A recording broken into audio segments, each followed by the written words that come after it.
Flu or cold? Don't mix them up. The common cold and the flu are undoubtedly the two most common cold weather illnesses. Billions of people around the world get them every year. That's why it's important to understand the difference and take the right precautions. To easily distinguish between these two diseases and take the appropriate precautions, please watch this video to the end.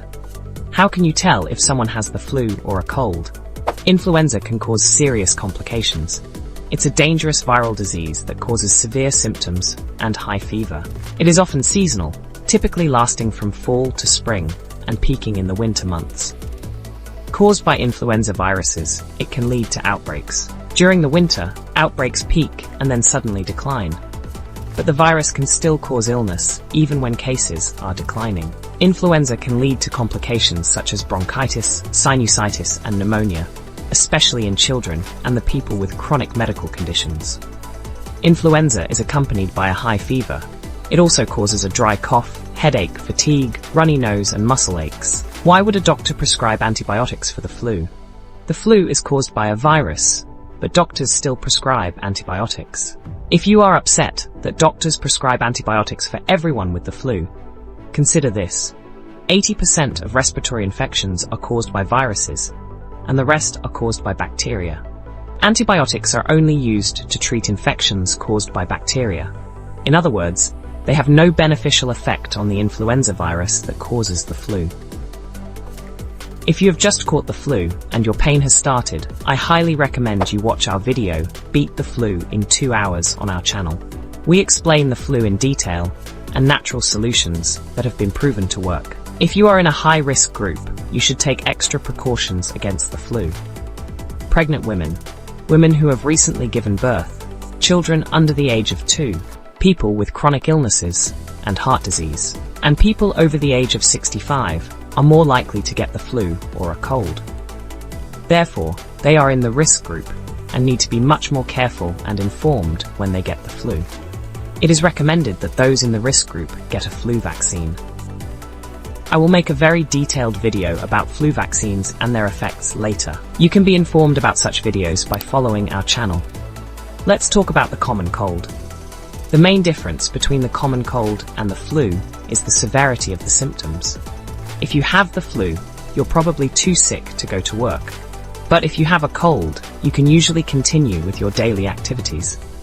The flu affects your whole body, but a cold mainly affects your nose and throat. Colds often occur when our immune systems are weak. Germs spread through the air when sick people cough or sneeze indoors. The common cold is usually caused by the rhinovirus, an infection of the upper respiratory tract. It can occur at any time of the year, but is more common during the winter months. Despite its name, the common cold is caused by a virus and has nothing to do with being cold. In winter, the decrease in humidity allows these viruses to multiply faster. That's why it's important to keep your environment humid. Because the common cold is a viral infection, it is not recommended that you be treated with antibiotics. But why doctors sometimes prescribe antibiotics? The common cold is usually over in a short time with rest and good nutrition. If you have a stuffy or runny nose or a cough, you can use natural remedies. However, if your cold persists despite rest, or if your nasal discharge turns yellow, you may need antibiotics. Talk to your doctor. This is because a bacterial infection, or superinfection, often overlaps with viral infections and changes the color of your nasal discharge. Antibiotics may be necessary in such cases. Do you know someone who has a cold or flu? You can help them by sharing this video. Oh, and please don't forget to like the video.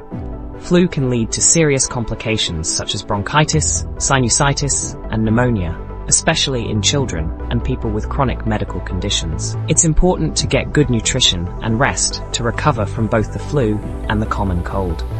Keeping your environment humid can help prevent both illnesses, as viruses thrive in low humidity.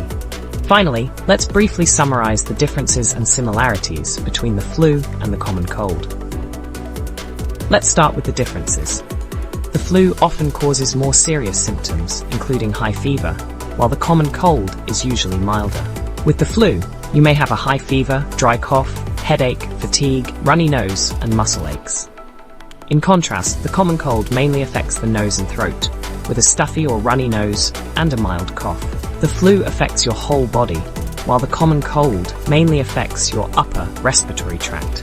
The common cold can occur at any time of the year, while the flu is typically seen from fall to spring and peaks during the winter months. Now let's talk about the similarities. Both the common cold and the flu are caused by viruses. They're both more common in the winter months. They are spread through the air by coughing and sneezing. Because they're both viral infections, antibiotics won't help unless they're accompanied by a bacterial infection. On our channel, you will find a lot of videos that we think will be of interest to you.